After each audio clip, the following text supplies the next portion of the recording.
Hello, and welcome to Rock the Cash Bar. I'm Ben Mowbray. And I'm Dianne Gallagher. Every week, we pick one song and do a deep dive into the lyrics and explore the different ways they've been interpreted. We will also discuss how the song connected to us on a personal level, focusing on all the embarrassing details.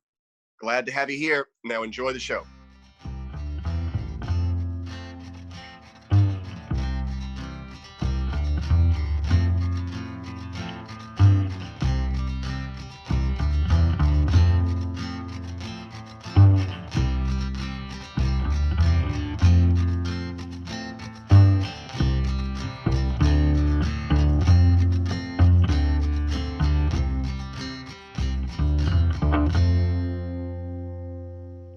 Good evening, morning, afternoon, Friday, Sunday, Tuesday, whatever it is in your world. Welcome to episode 13 of Rock the Cash Bar. How are you, Dianne? I am doing great. How are you? Man, I'm feeling good.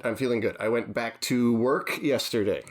Uh-oh. Yeah, I know. It was kind of... Tell us about it. Oh, I'm a little nervous. I'm not going to lie to you. Like, I'm a bartender, and the place that I'm working at isn't letting anybody inside. It's just patio service, and I'm masked up and gloved up and washing my hands after I touch everything. Yeah. But it is a little... It's just weird, like, not just being close to people, but also, like over the last couple of months, my personality has changed. Like... Yeah. And I don't quite know in what direction or what way. Like, how am I gonna relate to people? I don't know. But at least you don't have to. Like, you told me that you're inside at the bar and everyone's out on a patio. Yeah. So at least you don't have to make small talk with anyone yet. But I'm talking to friends and coworkers, like people that I really, really like. That's right. And then because like I've done nothing for the last couple of months except record this podcast and drink. Like there's like, so what have you been doing? Like nothing really healthy. Yep. Just been letting my brain go to rot, I'm afraid. Oh, man. It's got to be so weird. You're just kind of looking out there and like, because they say it takes 30 days to create a new habit. And now you're thrust back into like easing back into the real world, possibly until this all goes to shit again, which it probably will. Let's hope not. But, let's be realistic. Find a bright side. You're looking out there like, oh, I forgot how this works. How do people together? Yeah. How do I work among them? I don't know. It's going to be really, really strange. Like when it gets back into the full swing of it, it's going to be really weird because I just don't have that. I don't have that social callus built up anymore. Yeah. Like it's just gone. I'm just completely rubbed raw. Like I could totally see myself just being like naked emotionally with people that I should not be naked emotionally. Oh, well. How you doing? Sit down. Let me tell you everything. Oh my gosh. My, Corbin, his grandmother who lives in New York, and she's senile, like right before she got dementia, she was one of these neurotic New Yorkers. And the first time I met her, the first words to me was, "Sit down, let me tell you something horrible." And then she did. It was about some 14-year-old in the neighborhood dying of a heroin overdose, where I was like, "Geez, oh my God. Yeah. Yikes. That's how you're going to be. Thanks, Grandma. Let me tell you something terrible. There's a 14-year-old dead on the floor. Were you there? That's exactly how it went down. That's a miserable impression of an accent to do. I'm sorry about that. It kind of goes, every time I hear that accent, this is horrible, but like it's the Canadian and the Englishman in me that, because I don't hear, we're in Texas, we don't hear that accent very often. But every time I do, I'm thinking, I should capture that guy. I should capture that guy and take him back to my queen. Look what I found in the colonies. That's really funny. Listen to him. Wait till he starts talking to you about his therapist. You're going to love it. It's bizarre. Oh my God, I just imagine pearls being clutched. Exactly. I'm sorry, Your Highness. Do you have any seltzer water? Seltzer water? All right, that's border. That's regionalist. Yes. You regionalist. Yeah, sorry. And that's the region we're going into today. Yes, it is. Are you ready to tackle this one? I'm nervous about this one. Are you? I'm really nervous about this one. I'm nervous about it because, it's just such... This song is going to go down in history. Rock and Roll Hall of Fame is one of the most important songs ever. Yeah, certainly one of the most influential, whether it be rock, R&B, however you want to define it. Yeah, how do you define this song? This guy is absolutely at the very, very top of the totem pole. The song that we're doing is "Walk on the Wild Side" by Marky Mark and the Funky Bunch. Do you want me to just jump right into the lyrics of Walk on the Wild Side? Yes, please. This is Walk on the Wild Side, a song that's had many iterations over the years, but the seminal The most important one is clearly by Marky Mark and the Funky Bunch. And it starts out, yeah, huh, America the Beautiful. Huh, yeah. Let me introduce y'all to The Wild Side. The Wild Side. Do you want to pick it up from there? Annie was a high school cheerleader. Pom-poms and bobby socks, no girl was sweeter. Come prom time, everybody was on the line, and the fellas swinging nickel and dime. I mean, what does that do to you when you hear those lyrics? Well, when you hear lyrics like that are that honest and that raw and coming from a guy who obviously understands what he's talking about, you know, a guy who comes straight up from the street like Marky Mark, and he is about to deliver his real truth, you can't help but be impacted by that. I mean, no girl was sweeter. I mean, that's Shakespeare. I mean, that's almost Shakespeare, right? It really is. But I don't know how much longer I can keep. Yeah, I can't keep up with this. We're going to do Walk on the Wild Side by Lou Reed. Lou Reed. As we were reading up on Walk on the Wild Side by Lou Reed, it came to our attention that there was a version by Marky Mark and the Funky Bunch. And the video for that, if you're in the mood, is absolutely hysterical. Go treat yourself and watch that video. If you don't remember it, some of us, I forgot that I already knew it. Yeah. And I turned it on. I'm like, that's right. I remember this song. I remember him doing this song, and I remember this video. I never forgot that Mark Wahlberg was Marky Mark, but I did forget, like, sort of how incredibly embarrassing his Marky Mark presentation was. Like, it's obvious, like, it's clear, like, he'll punch you in the face if you call him Marky Mark, right? Right. And for pretty good reason. Right. Like, he obviously needs to get away from that. I don't blame him. Everybody does dumb things when they're young. Oh my gosh. It's, he's got to just shudder at the memory. God, I'm so glad I didn't have cameras on me when I was that age. Woo. Somebody asked him in an interview a couple of years ago, Mark Wahlberg asked him, like, what would it take to get you to do, like, to get you to, you know, drop a verse on somebody's, like, if Kanye came to you or Jay-Z came to you, like, would you actually do it? And he was like, no, I don't. Like, he didn't rule it out 100%, but he just totally backed away from it. Like, I just can't imagine. Good for him. But it would be great. Like, there's got to be somebody that could ask him. I wonder how Lou Reed felt about it. Do you know? I don't know. I didn't read up on that one. I can't imagine that he felt real good about it. But he's probably like, I mean, what, just... I guess. Right. This is what it is. But that came out in, like, 1990. Okay. And it wasn't that, like that. Well, we'll get into it, but that's okay. kind of a weird moment for Lou Reed. He was in his whole life was a transitional phase. It's true. Either way, let's just plunge right. This is Walk on the Wild Side by Lou Reed. And all kidding aside, I am nervous about this one. Because, like, obviously we're going to be talking about transgender issues. I am not transgender. Right. There's a lot of that I don't understand. Right. There's a lot of it that I'm ignorant of. And I hope that when that ignorance exposes itself, you, the listener, will understand that, hey, you know, I'm trying to learn these things alongside everybody else. So. Yeah, exactly. And I'm nervous about it because, like, a lot of the songs that we do, we have fun breaking down the meaning. What did it mean here? And this song is pretty straightforward. He's just telling a story about these 4 people that he knew. And what I like about the story is these are real people from real life. They aren't, people from his imagination that he could exaggerate the truth on and kind of almost be making fun of them. These are just straightforward descriptions of 4 real people that he knew. Before I started doing a little research on this song, I thought it was Lou Reed trying to freak out the squares, man. Yeah. Like, I really thought that he just invented these characters and that he was trying to smuggle something onto the radio waves and be kind of a cheeky boy about it. But and he's be not. Shocking. And like, I dare you to play this on the radio. Yeah. I was really afraid to talk about that because how do you talk about, like, the song came out in 1972. Yeah. So obviously the public opinion on these issues has changed a lot. My own opinion on these issues has changed a lot. So it's hard to go back and think of a guy trying to, like, make tongue-in-cheek jokes in 1972 and address that in a way that makes sense in 2020. But that's not what happened. Like, these are his close friends. These are, and in some cases, his lovers. Like, this is his core group of friends that he's singing about. Should we just go into it? Yeah. Everybody knows this one, and it's gonna be impossible not to basically sing it because he more or less speaks it anyway. But I love it. Holly came from Miami, FLA, hitchhiked her way across the USA. Plucked her eyebrows on the way, shaved her legs, and then he was a she. She says, hey, babe, take a walk on the wild side. Said, hey, honey, take a walk on the wild side.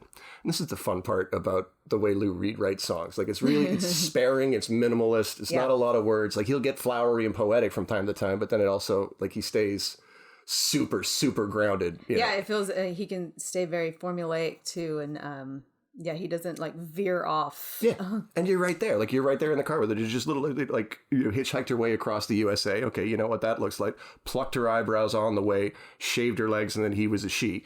So that's line 5. That's a really amazing way to show where she started and where she ended up in, what is this, 5 lines? Yeah. And you get the full picture of her whole life. Yeah. She was from Florida, which is still considered kind of Bible Belt.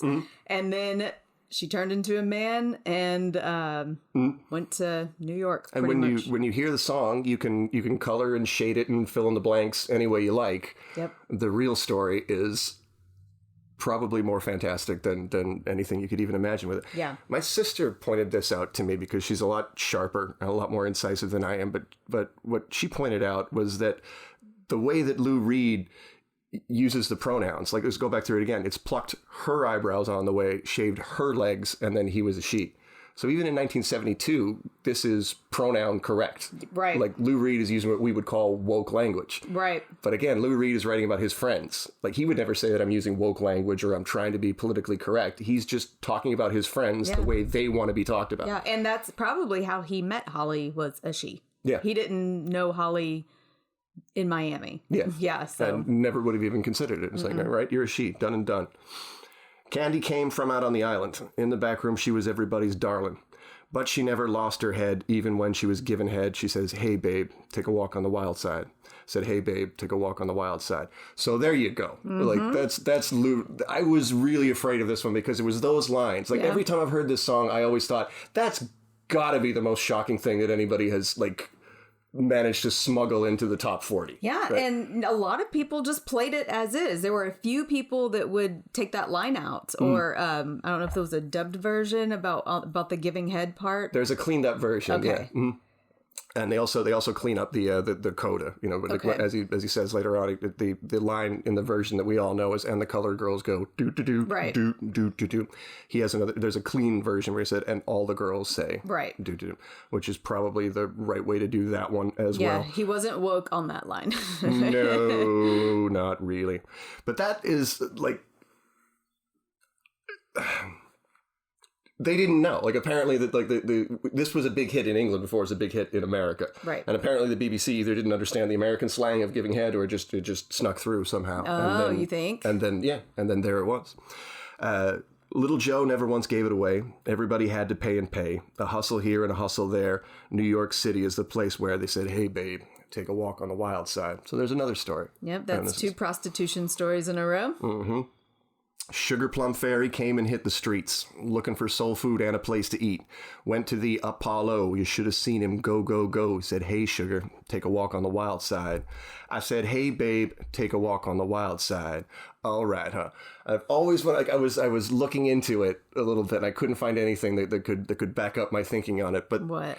Well, he's got this is the 4th verse, right? And it's always they said, but this is the first time he says, I said, hey, babe, take a walk on the wild side. Oh. So I wonder if Lou Reed, like, he's talking about these characters. I wonder if he, like, personally decided that, hey, I'm a little wilder than Sugar Plum Fairy. Like, I can tell Sugar Plum Fairy, like, you need to come a little further. I don't know. Sugar Plum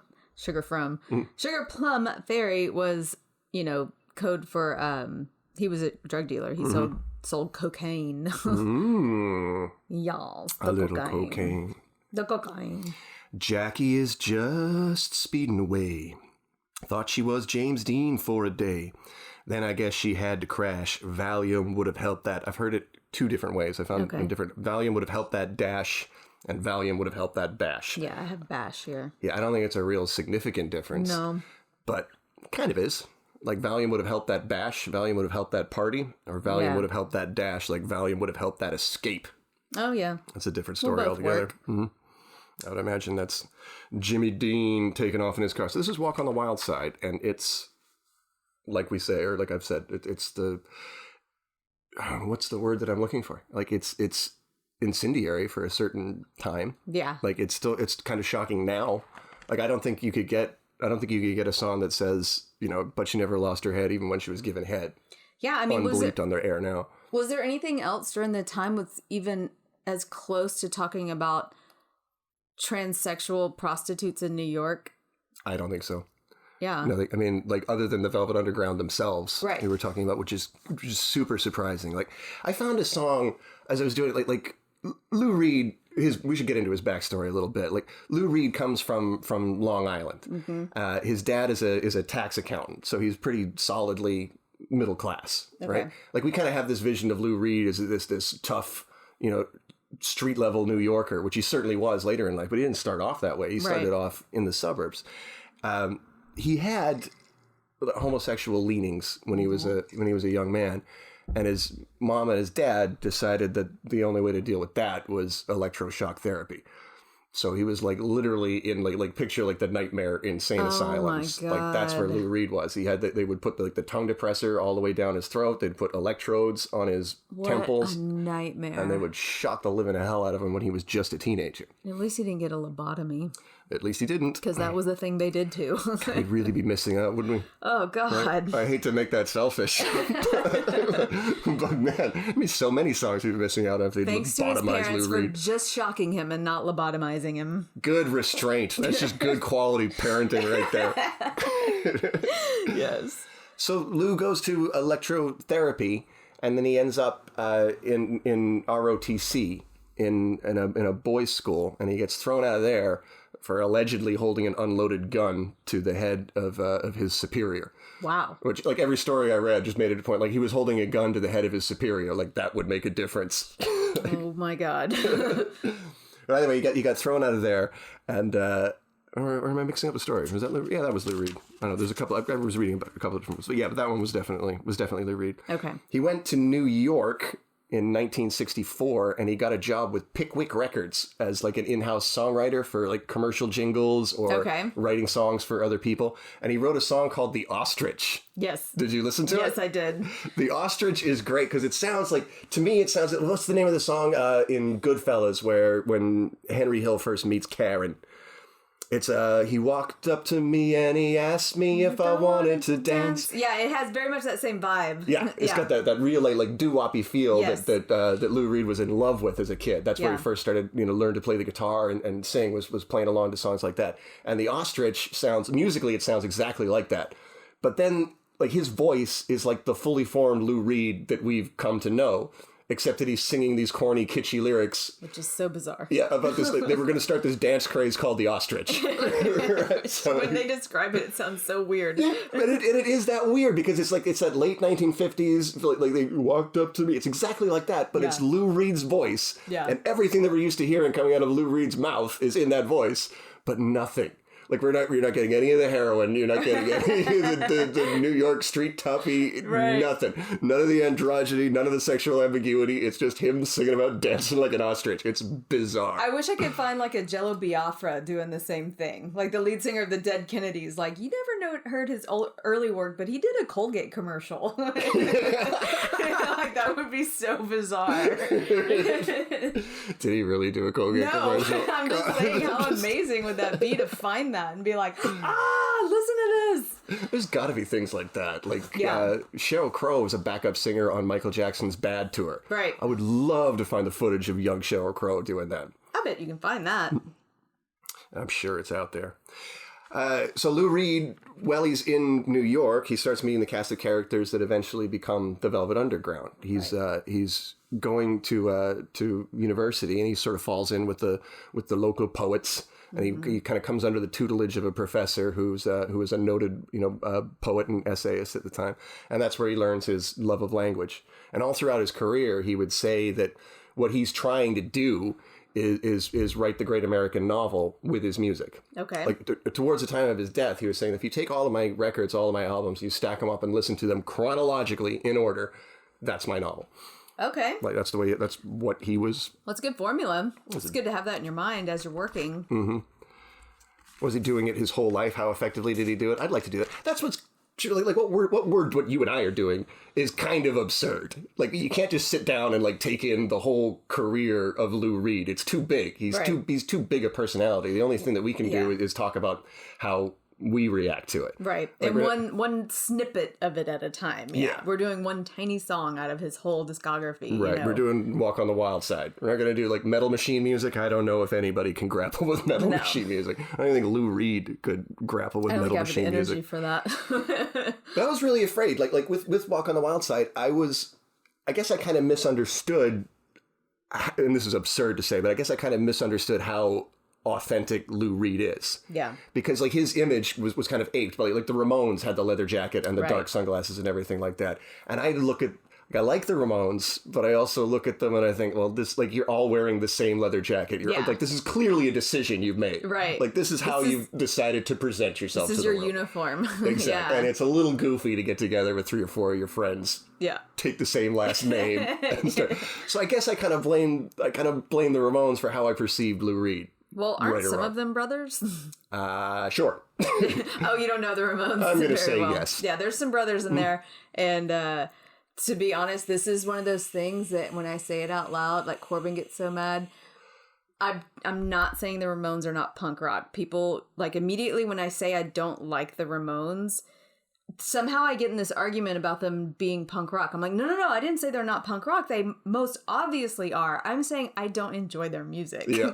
And I like punk music. I'm more of a Dead Kennedys, Minor Threat. Mm-hmm. That's my punk music that I like. And the Ramones, it sounds like pop to me. I don't get it. I don't like it. That's what I like about talking about music, is how possessive people can get about it. It's just like they take it partly. You tell somebody who loves the Ramones that you don't like the Ramones, it's just like, okay, well, we just cannot be friends. Yeah. There's something wrong with you. I'm just like, I'm sorry, it doesn't sound like punk music to me. The same way. Like my best friend was a huge big Ramones fan, and he had like their 50 greatest hits, like double album or whatever. Just like, they don't have 50 hits. These aren't even 50 different songs. Like, they have 3 songs, maybe.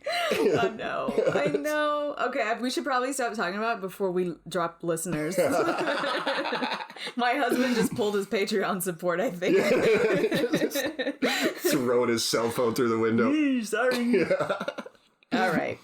But that's what I kind of thought about Lou Reed. Like I don't remember the first time I heard "Walk on the Wild Side." It's always been in my brain. It's on oldie stations or adult things. And I don't know how old I was before I started like, wait a second, did he just say never lost her head even when she was given head, mm-hmm. shaved her legs, and then he was a she? I don't know at what point I started to understand like, oh no, this song is about. I don't think I did either. Mm-hmm. I don't know when that came to me, but whenever it did, like I just thought that Lou Reed must have been like that he was writing this sort of for shits and giggles, that he was writing it to startle people, and he isn't. He's not. Yep. He was very much a part of the whole. So you have to go into Andy Warhol and the Factory, and like Andy Warhol's. His studio where he did his work was called The Factory, and these were just real characters that knew Andy, were in a lot of his films and hung out with him, as did Lou. Well, they flocked to Andy because Andy was a safe place. Yeah. Like here was Andy, this very successful, he was a successful commercial artist and then a successful, fine artist or private artist. I don't know what's the actual, how do you say it?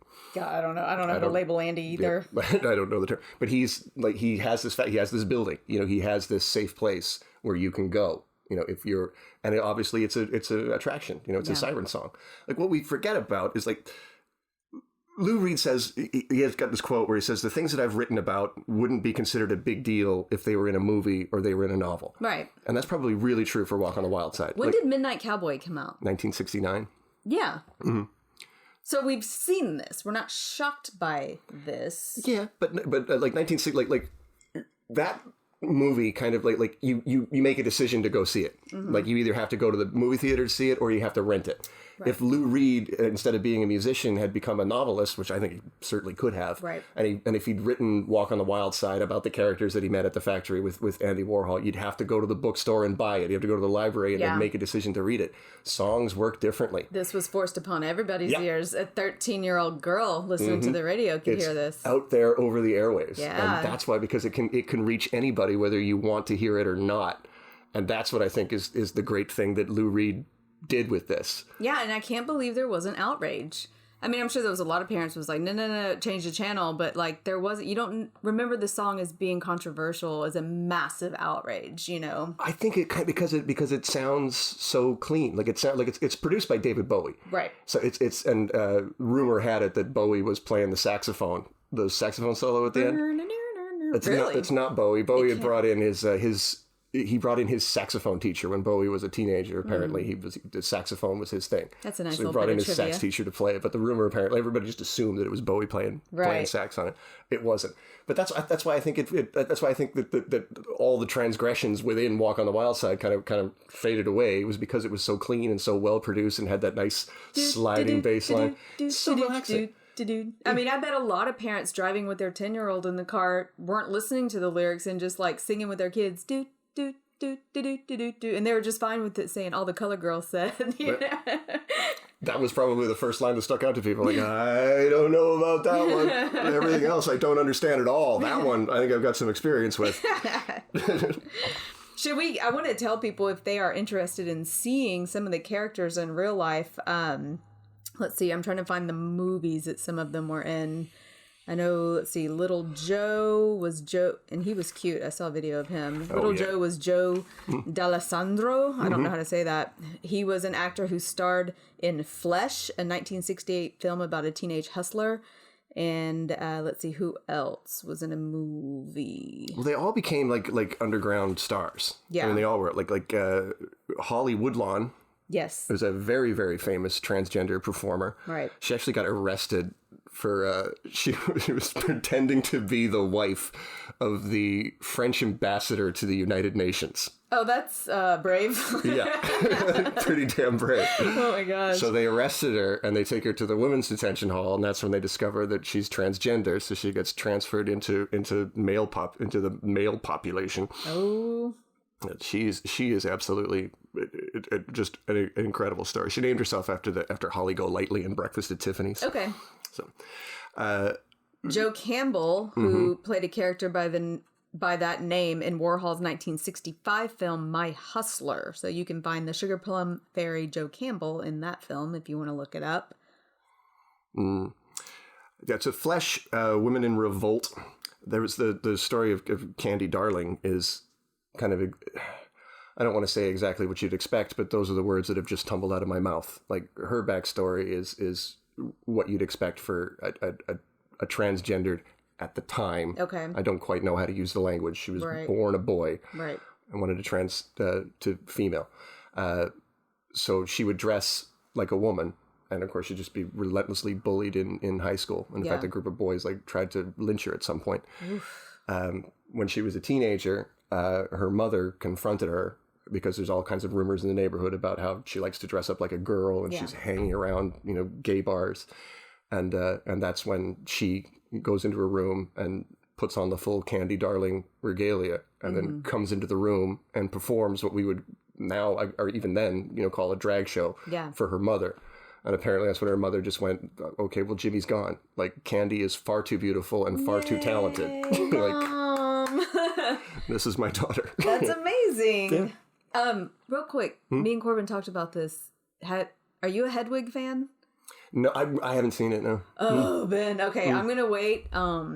We can do a Hedwig. We can't just do one song of Hedwig and the Angry Inch, the whole movie and the whole album. I'll give you homework, not right away, to watch it and become as big of a fan as I am. Corbin and I can sing the entire soundtrack. And we'll come back to this like episode 100. But okay, keep going. Yeah. So Lou Reed is writing this song about his friends. Right. And he's nervous about it because this comes after the Velvet. This is a Lou Reed song. It's not a Velvet Underground song. I went back and listened to a couple of songs off of the first Velvet Underground album is just called The Velvet Underground. And I bought it for the first time in like 1997. It came out in 1967, so 30 years later. And even then, like when I bought it in 1997, it still felt like oddly contemporary because of the things that he's talking about. Right. But it sounds like the Beatles were on Ed Sullivan in 1964 singing I Want to Hold Your Hand.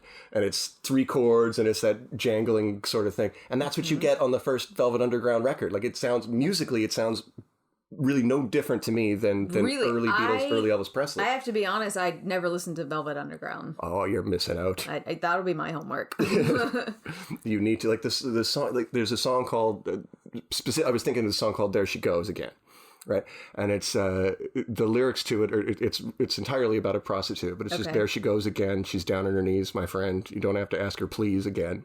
Like, it's really, really, you know, kind of down and dirty, but it has that very innocent Beatles on the Ed Sullivan kind of jaunty bounce. Oh, I really like that. Yeah, I really like tricking people. Your mind totally recoils from it.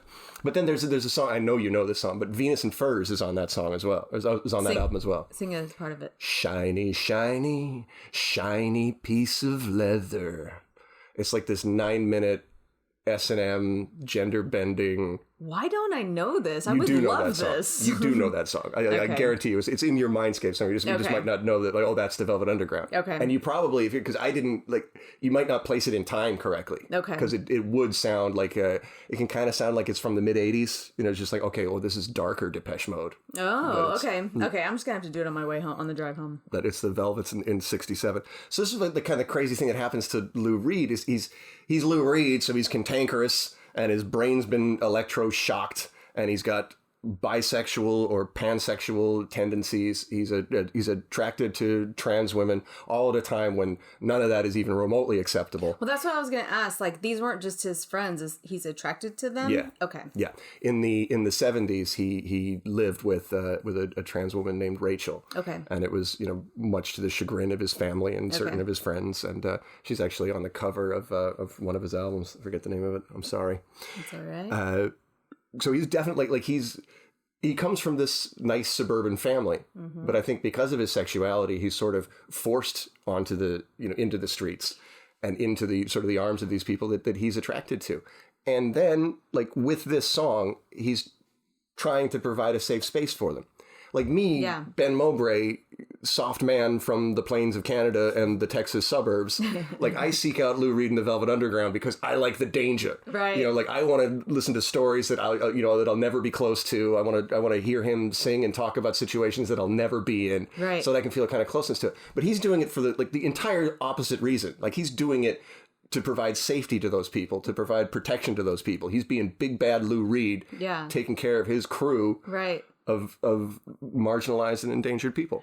Well, you know, you talked about, like, you know, he came from the suburbs, and, you know, we think about, like, these strong characters, these New York City, like, gritty, you know, transvestite, transsexual prostitutes, as if they just grew from the pavement of New York City. But they all have a backstory. They probably all came from the suburbs, from very conservative families. I mean, I think about, like, the few people I know in my life that are trans and have changed and that were always gay. And there was a guy who was a cross-dresser in my junior high, and I didn't keep up with him, but I think for sure he's got to be just openly trans now. And then I have another friend, Ashley, who's trans, and I've seen her go from being very obviously a woman to, you wouldn't think twice that she wasn't a guy now. Right. Like, she went through the hormone therapy and has, you know, a full beard, and she looks like a dude. She would fool you. And, you know, and Ashley's the same person that she was then, and then after the change, she's got the exact same personality. And so when you grow up with them, it's not shocking, you know? They're just people, and they weren't just born out of this crazy existence. This was their life. And you have to keep that in mind when you start talking about sort of the other issues that kind of come down the road, and it becomes more difficult for people like us who aren't transgender and aren't really familiar with it. Like, I kind of call it, like, sympathetic ignorance. Yeah. Like, that's what I have. Like, I don't know how it works. I don't know what the right rhythm of a transgendered life ought to be. Like, it's hard. Like if you're 11 or 12 years old and not that you decide that you're transgender, but the idea enters you, or I'm sure I'm using entirely the wrong language. I mean, maybe, and maybe it's different for each one. I don't think there's a blanket truth to all of, in the microcosm of their own world. It's probably different for each one of them individually too. I mean, like, some, it kind of becomes apparent at puberty, and some, like, you know, another one of my friends, Dana, it was just always there. You know, she said in kindergarten, she just openly loved girls, and she always felt like a boy, looked like a boy. And I mean, I had a crush on her when I met her in junior high because I thought she was a boy, a little skater boy. Yeah, so I think individually there's confusion even within their own group. Yeah, because it could be different for every single individual. Yeah. But I was like trying to check my own thinking. Like if there's an 11 or 12-year-old child that tells you that he or she is transgender, or thinking about, like, my reaction to it as a 40-year-old man is, well, you're 12 years old. You don't know yet. Yeah, you don't know anything about sex or gender. Right. Like that can all come later. Right. And I thought that was a pretty healthy thought. But the more that I think about it and the more that I wrestle with it, like, am I telling this kid who's going through real struggles, like, is my underlying message really like, you get out there and you try some heterosexual sex. You come back here and you tell me what you learned. Right. Like, right. Like am I literally telling them that you need to go out there and be traumatized? Right. Like, go out there and get hurt. Like, that's. And I think, they would just roll their eyes at you. Like, you don't know. Yeah, you don't know. Don't tell me. And it's true. I don't know. Yeah. Like, and that's why people who don't know, like, stay out of it. Just because you don't understand it doesn't make it real for them, Which probably applies to us and this conversation. Yeah. Like, are we doing any good or are we doing harm by exposing our ignorance, talking about these things? I don't know. I think it's okay to be open about not knowing. It's not okay to be like, I don't know, I don't understand, therefore I hate it. Yeah. That's not acceptable. Me and my girlfriend's first date was to a drag show. Nice. We had our friend, the great comic Andy Huggins, was performing at a drag show. Awesome. And Andy was her favorite comedian, so I was just kind of like luring, like, okay, I'm just trying to arrange another time to see you. Yeah. So, like, you want to go see Andy at a drag show? So we went to go. It was Monday night, so the Texans are playing Monday Night Football. So we're watching Monday Night Football at a drag show for our first date, and like, I think of it as a charming story, but then, like, from the other side of it, like, if I was explaining that to, because the bar that we went to is right next to the one that I work at now. Okay. So there are some guys that come in that I think are either are on their way to the drag show, or maybe even drag performers who are just not in drag right now. Right. And I wonder what they, like, if I was to tell them that story, would they think it's charming, or would they just be like, oh, you're just a cisgendered dude coming to see, like you're literally taking a walk on the wild side, but I can go back to my normal life and not have to deal with any of the. I don't know. I mean, so I've been to went to Hamburger Mary's for my birthday, and Hamburger Mary's is a chain. They're everywhere, and they're known for their, like, drag show brunches and dinners and stuff, and they put on a full show. And when you're in the crowd and you're looking around, at least for my birthday, it looked about 50-50, like people who are also LGBTQ, and then people who are not, but love it. Yeah. They're just supportive and think it's fun and love the art of it. Mm-hmm. And I don't feel like those drag queens are offended by, straight people enjoying them. They're just happy to have the audience. I think that they're performers and they like to perform for people who are happy to see them perform, I mean, I don't know. I feel like we'd probably have to ask one. Hey, if you're a drag queen, call in. Lines are open. No, but seriously, write us and tell us, like, are you offended by these people who are kind of, because, I can understand feeling like, I go to this Hamburger Mary's once a year and I'm watching the spectacle. Or do I truly support what they do? Which I do, know. And do they think that, this woman from the suburbs in the 40s coming out, is she just here to watch the zoo? Or, is she, I don't know. Yeah, or is she actually here to participate in, or even, like, if I was to say, like, is she here to help us advance our cause? Right. Like, do they even want help, or our help advancing their cause? I don't think they need it. Yeah, they really need another well-intentioned person. Like, let me help you ease your suffering. Like, I'm not suffering. I'm fine. Like, it's fine. All right. So did you never know anyone growing up that was changing? I did. Okay. When I was in high school, one of my closest friends, and we were very close in high school, but then she was a year behind me, and after I graduated and went to college, we kind of drifted apart, and I never really thought of. You just drift apart from people, right? Like that happens. You're friends in high school, and you drift apart. Absolutely. but then social media obviously has a way of bringing people back together. And, when I saw her again, she had transitioned. Mm-hmm. So she's no longer the guy I was friends with in high school. She's a woman. And I don't know how, like, I want to reach out to her. Mm-hmm. And I've typed out messages, on Facebook, and I've just deleted them all because I don't know the right tone to take. I don't know the right angle to, because I know some of the language, Right. I've read a little bit about it. I'm interested in it. So I know that there's dead names, and when you've made the transition, then your old name becomes your dead name. I know that, but I don't know if that means that your whole life before your transition is gone and you don't want anything to do with those people. I can't imagine a way that I could approach her now. Like what would I don't know what to do. Yeah, like I would really like to, because I'd like to be supportive, mm-hmm. but I could also. And you guys were genuine friends. Yeah, yeah. But I could also see her being like. That's the old me. Yeah, that's the old me. Like I don't want to know. I don't know. Like I have no idea how to do it, and I'd really like to. That's a relationship that I would like to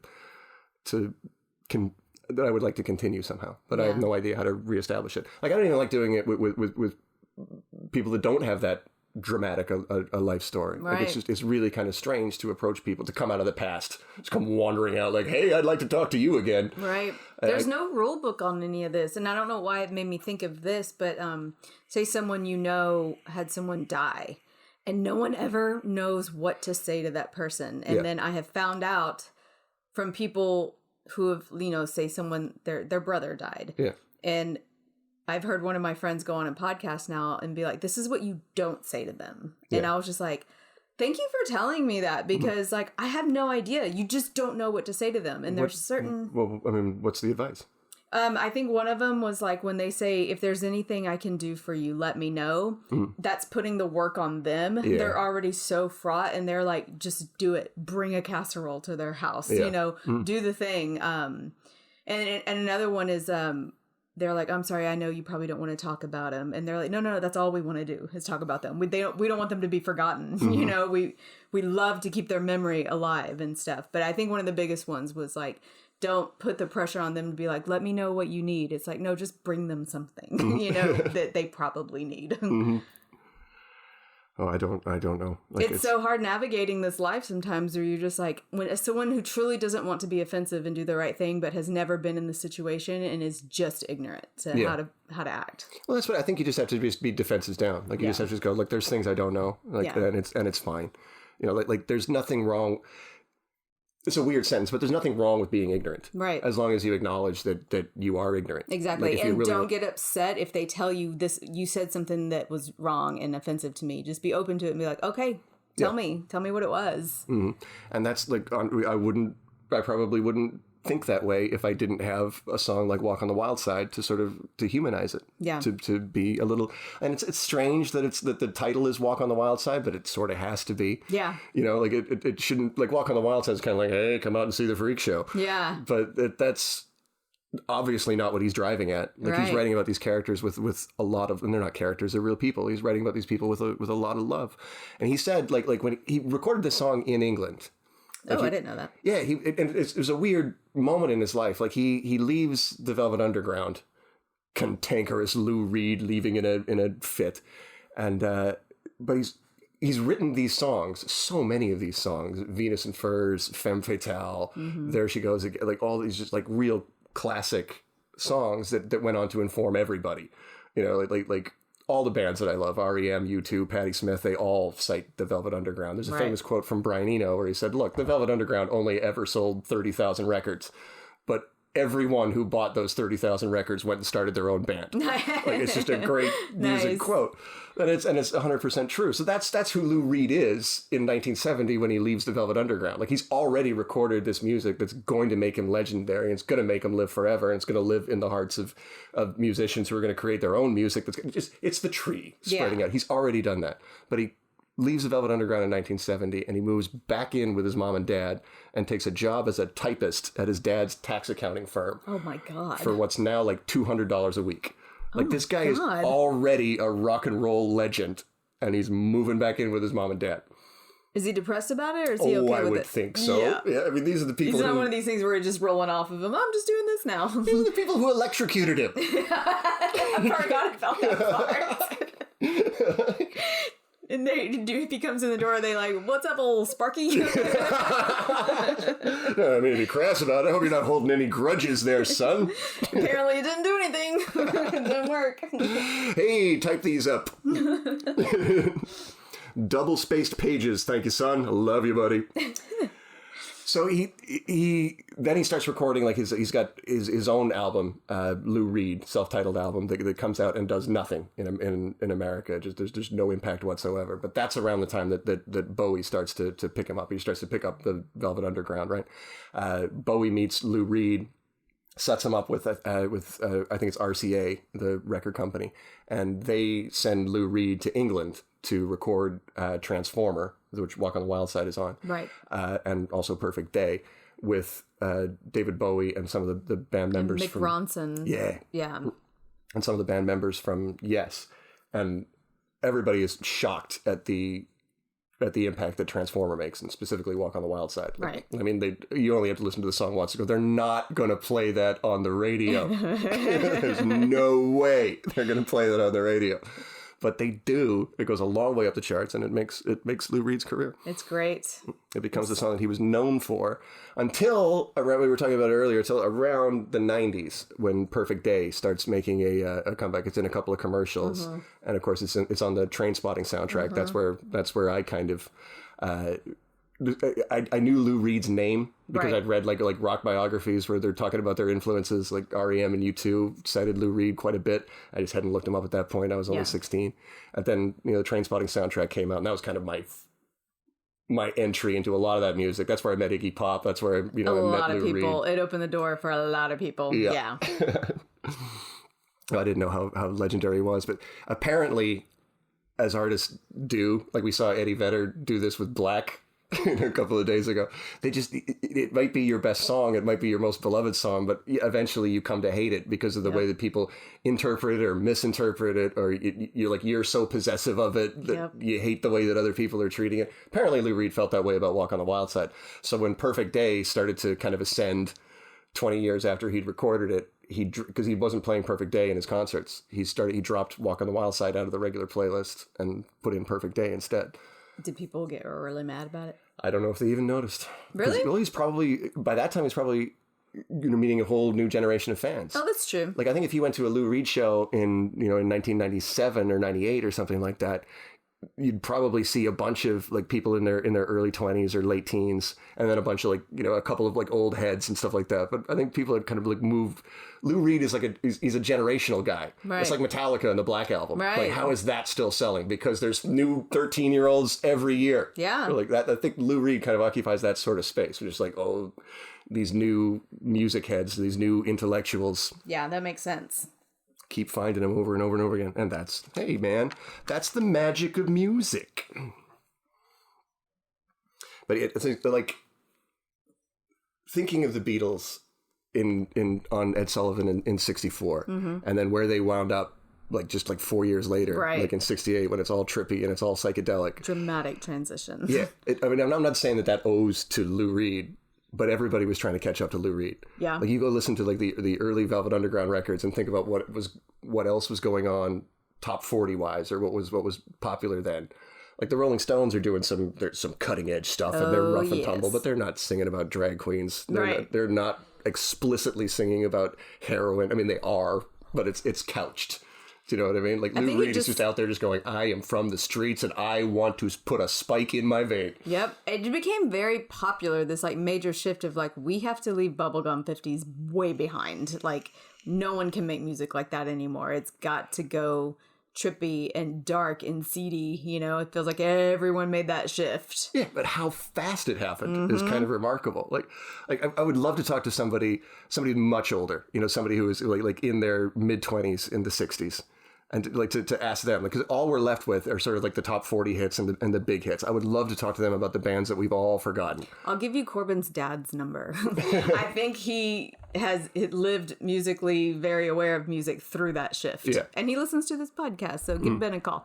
I guess this is weird to say because I revere Lou Reed, but I guess it wouldn't surprise me all that much if somebody who's a music critic or a real music knower in 1967 would have said there were so many bands just like the Velvet Underground. So many others. Yeah, there were so many proto-hippies or proto-punks that were out there doing it. It's just that Lou Reed and the Velvet Underground are the ones that caught on, the ones that stuck in people's head. I mean, that's 100% got to be true. Mm-hmm. We just don't know them. I love Mr. Lou Reed. Lou Reed, making the world safe for himself and for his friends. Rock and roll godfather, rock and roll protector, poet, literate, writer of the great American novel, wearer of blue jeans, and sunglasses, scowler extraordinaire, punched David Bowie in the face. Oh, yeah!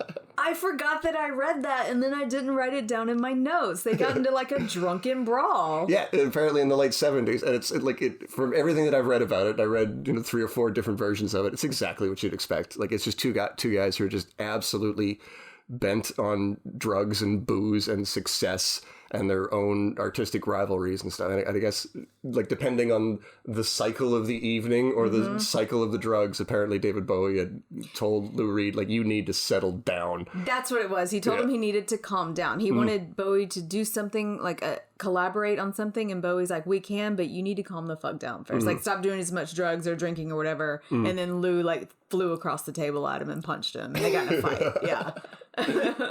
It's kind of amazing because I think of David Bowie as kind of he's a delicate type. I can't imagine him fighting as much as he does. But he fights all the time. All the time. And it's always with these really like Lou Reed, Iggy Pop, Axl Rose. Like it's you judge a man by his list of enemies. Like what was it that?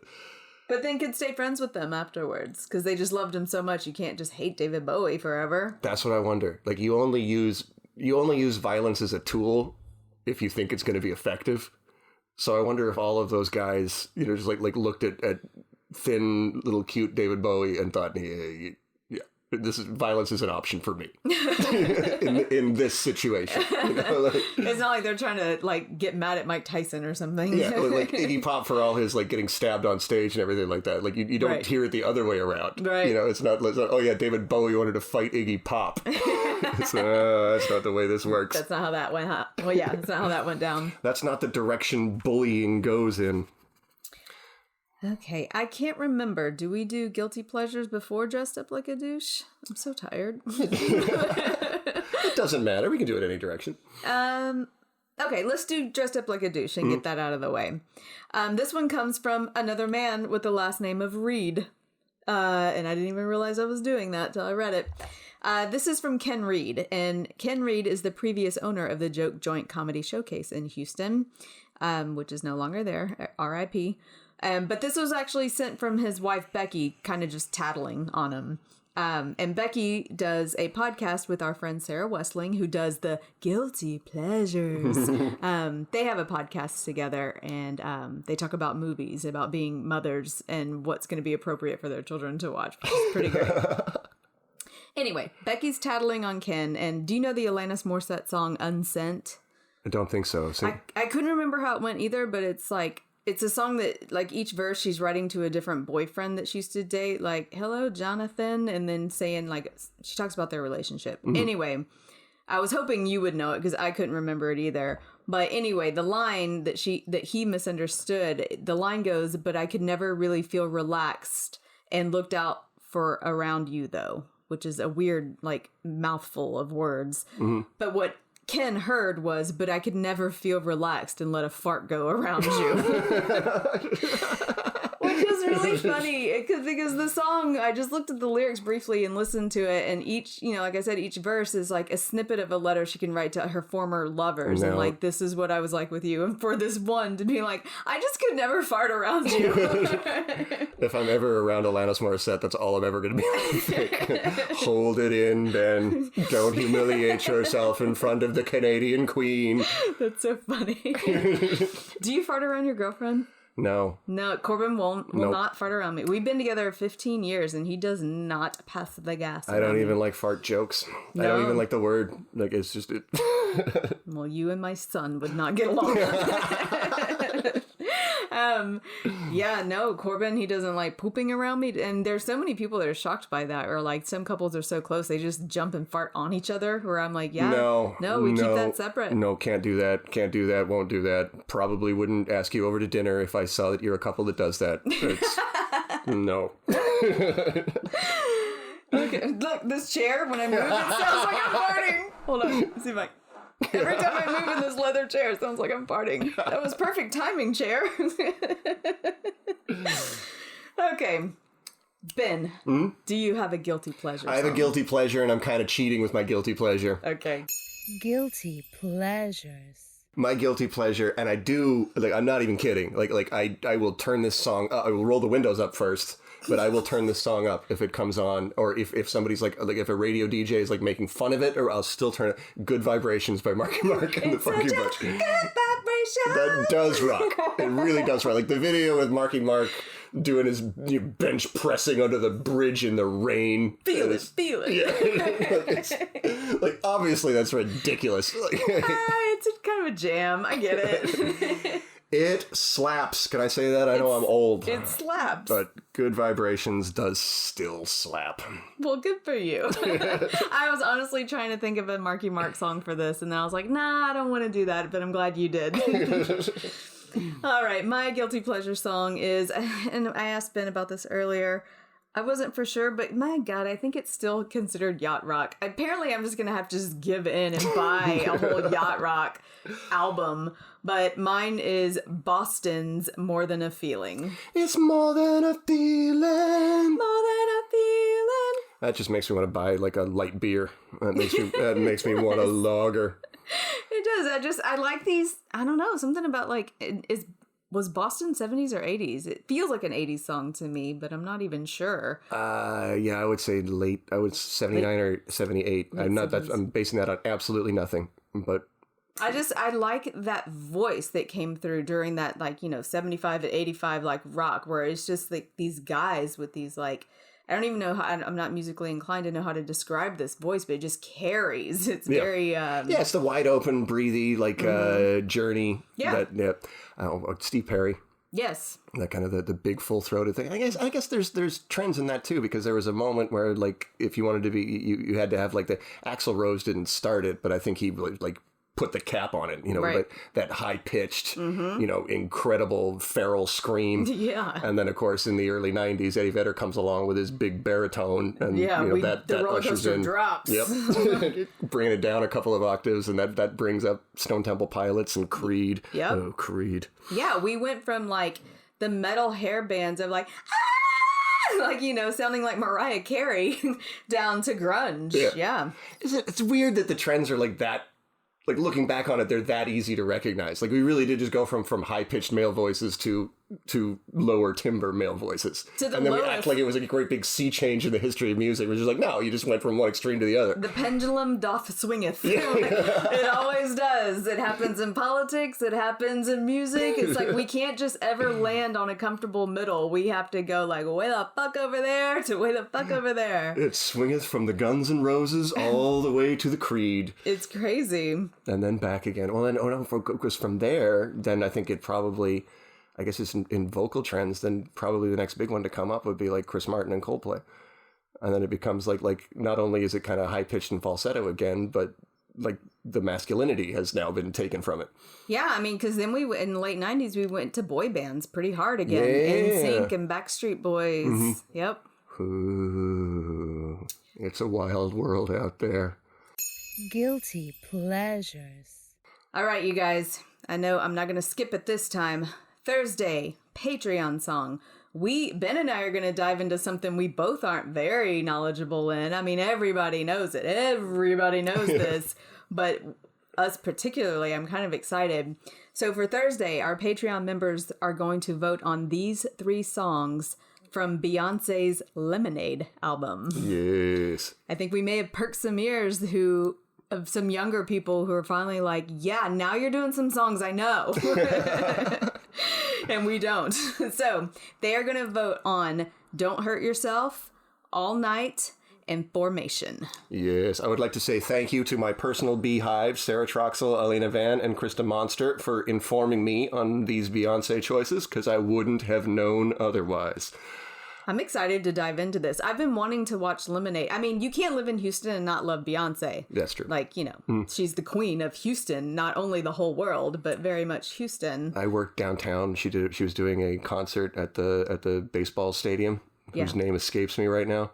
And it was Minute one of Maid those, Park. I've never seen any event light up downtown the way Beyonce playing did. Like, it's just crazy. Just like downtown was packed the whole, and like people are just like, they were there all night long on the off chance. Because the thought is Beyonce and Jay-Z are going to be partying somewhere. Yes. We'll just stay downtown until we figure out where it is. See if they walk past. Yeah.